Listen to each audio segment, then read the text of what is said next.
Alam niyo bang maraming nagsasabing malas ang pusang itim, pero ang totoo, ang mga pusang itim ay malakas makaramdam ng mga negatibong enerhiya at mga enerhiyang itim na hindi natin nakikita na nagdudulot ng kamalasan.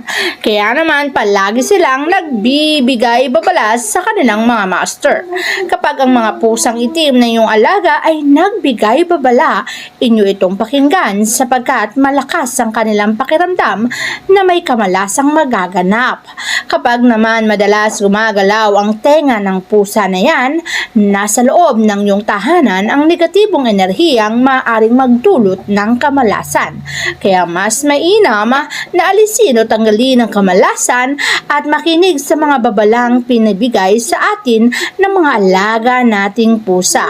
Dahil ang mga negatibong enerhiya na yan ay ramdam nila, kaya ang babalang binibigay nila ay